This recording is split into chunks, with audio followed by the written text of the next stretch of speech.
Bonjour chers internautes, moi c'est Henri Apnawesh, coach en management et stratégie d'entreprise. Je suis motivateur et écrivain. Là je vais faire la présentation de mon livre, mon premier livre, Comment réaliser ses rêves. Ce livre a 9 chapitres, dont aujourd'hui nous allons parler du premier chapitre, Avoir un meilleur état d'esprit.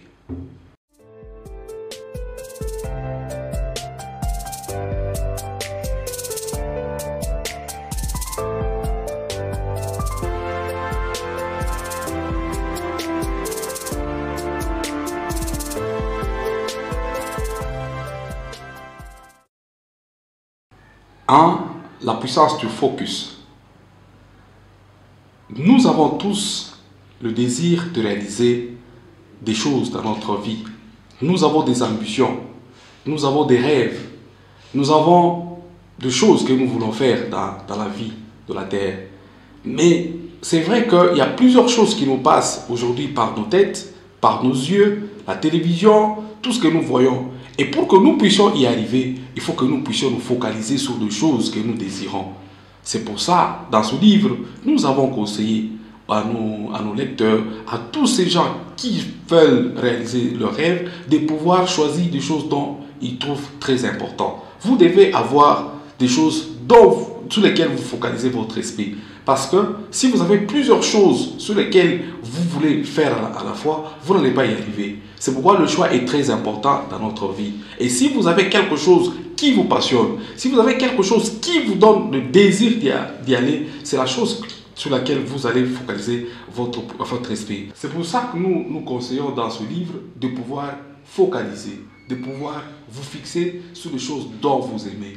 Parce que chaque personne, il a des choses qu'il aime de plus. Il a des choses qui le passionnent. Il a des choses qu'il voudrait bien que ça puisse se faire dans sa vie. Et ce sont ces choses dont vous pouvez avoir la chance de les avoir. Et ça rejoint aussi le principe ou la philosophie de Socrate qui dit connais-toi toi-même. Vous ne pouvez avoir fait avec facilité quelque chose dont vous avez en vous. C'est pour ça que dans le deuxième point, nous avons écrit la puissance du désir. Le désir a une puissance. Si vous désirez une chose, si vous avez la passion de faire une chose et que vous avez en vous, il y aura un feu qui va commencer à brûler en vous. Et c'est ce feu qui va faire, c'est une énergie qui va vous pousser, qui va vous tirer et jusqu'à ce que vous allez arriver à la chose dont vous désirez. Donc c'est une autre puissance. Tout cela qui voudrait bien réaliser leur rêve, il faut regarder les choses que vous voulez. Il faut regarder les choses et il faut vraiment avoir de l'énergie. Il faut vous fixer. Si vous voulez avoir $1 million par exemple, vous voulez avoir une réalisation au cours de cette année, vos objectifs, c'est quoi que vous avez comme objectif? Vous avez une entreprise. Vous devez être capable de vous dire, voilà mon target pour cette année. Je veux réaliser tel chiffre. Et ce chiffre, vous devez être capable de le segmenter. Vous devez avoir un agenda journalier, vous devez avoir un agenda de la semaine, vous devez avoir un agenda du mois. C'est ça qui va vous tirer. Vous devez être capable de bien définir les choses. Vous devez être capable de bien segmenter les choses pour que vous puissiez avoir une visualisation dans l'esprit de la chose que vous voulez avoir. Le troisième point, c'est la confiance en soi. La confiance en soi, c'est une autre dimension de la chose dont nous devons avoir. Parce que si vous n'avez pas de confiance dans les choses que vous faites, c'est vraiment difficile que vous puissiez arriver à la matérialisation des choses dont vous êtes en train d'admirer. La confiance, c'est cet état d'esprit positif, et cet état d'esprit qui fait en sorte que vous puissiez vraiment vous délaisser de tout ce qui est négatif. Vous puissiez vraiment se dire, ça je peux faire, ça j'ai déjà fait, ça je peux faire. Parce qu'il y a des personnes sur la terre ici qui sont trop négatives. Ils se disent, ça je ne peux pas, ça c'est pour les autres, ça c'est pour les gens grands. Mais qui est grand et qui ne l'est pas? Parce que nous avons tous 46 chromosomes. Nous sommes tous créés de la même façon. Nous pouvons tous réussir. Si nous focalisons nos esprits et si nous avons confiance dans les choses que nous faisons, il faut seulement regarder dans les choses que tu as déjà fait, les petites victoires que tu as déjà eues dans ta vie. Tous, on a déjà connu des moments difficiles. Nous avons déjà échoué par moments. Mais les échecs, que ça ne vous décourage pas. Les échecs sont faits pour les humains. Et en anglais, on dit essayer, essayer encore. Les choses, ça ne se fait pas comme par bâton magique. Donc vous devez, si vous voulez faire de grandes choses, si vous voulez réaliser des choses dans votre vie, vous devez accepter les échecs. Les échecs sont des expériences et vous devez être éduqué par vos échecs. Vous devez être éduqué par les choses que vous avez déjà fait à l'avance. Ça, c'est très important. Le troisième point, c'est la puissance du plan. Le plan, c'est la chose la plus fondamentale. Regardez dans l'architecture, regardez dans la construction. Il est très difficile de pouvoir bâtir une maison si vous n'avez pas de plan.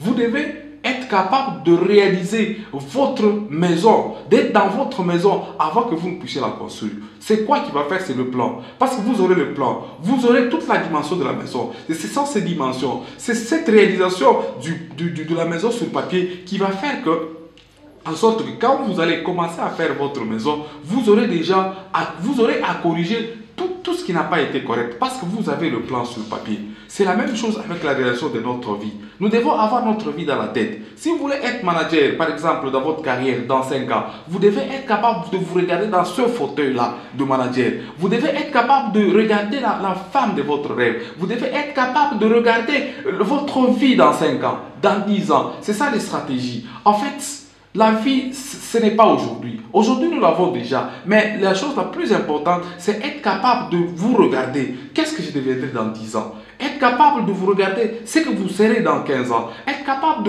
de projeter votre entreprise, de projeter votre vie, de projeter votre carrière, de projeter votre famille. C'est ça la chose la plus importante. En fait, le bonheur, c'est la chose que nous avons tous. Nous sommes le reflet de nos pensées. C'est dans votre pensée, c'est dans votre esprit, c'est vous en fait qui est le moteur de votre vie. Il ne faut pas laisser la chance aux autres de commander votre vie. Vous êtes la seule personne qui pourrait bien vous donner la chance de réussir. C'est pour ça que nous parlons de la puissance du plan. Le plan, c'est la chose la plus importante. Nous devons être capables de quadriller, de mettre sur papier notre plan semestriel, notre plan journalier, avoir un agenda, avoir 2 points de notre agenda que nous allons suivre. Parce qu'en fait, la vie, c'est le temps. C'est pourquoi les anglo-saxons disent que le temps, c'est de l'argent. Parce que si vous avez un plan pour 5 ans, vous devez être capable de le segmenter pour avoir le plan pour 2 ans. Si vous n'avez pas le plan, c'est difficile que vous puissiez réussir. Et le dernier point, nous allons parler de la culture. La culture, c'est ça, vos habitudes de tous les jours. C'est ça qui doit vous caractériser. C'est la définition même de votre vie. Vous devez être capable de copier la culture des autres. Vous devez être capable de lire. Parce que vous ne pouvez pas agrandir votre culture si vous ne lisez pas. Vous ne pouvez pas agrandir votre culture si vous n'avez pas de références. Les références, nous les trouvons dans la lecture. Les références, nous les trouvons dans les films. Les références, nous les trouvons dans les voyages. C'est pour ça que nous devons nous ouvrir. Il faut ouvrir son esprit. C'est pourquoi dans ce premier chapitre où nous avons écrit avoir le meilleur état d'esprit, ça veut dire que votre esprit doit être ouvert pour être cultivé. Et on est cultivé par tous ces points dont nous avons dit. Ça veut dire regarder les amis, regarder les autres, échanger avec les autres, apprendre chez les autres, être ouvert, c'est qui va ouvrir votre esprit. Et c'est cette ouverture d'esprit qui va peut-être vous donner l'opportunité de sortir de votre zone de confort. Parce qu'à un certain moment, quand vous faites des choses, vous pouvez, quand vous êtes dans la routine, à un certain moment, vous pouvez penser que ce que vous avez, c'est ça l'essentiel. C'est ça que tout le monde a. Alors que dans les mêmes conditions, il y a les autres qui ont plus que vous. Si vous n'avez pas de référence, si vous ne copiez pas chez les autres, vous pouvez même penser que vous êtes les plus meilleurs, alors qu'il y a des gens plus meilleurs que vous. C'est pourquoi nous vous demandons toujours de sortir de votre zone de confort pour être cultivé par ce que les autres font, pour être enseigné par ce que les autres font. C'est pourquoi la culture, c'est la base de tout.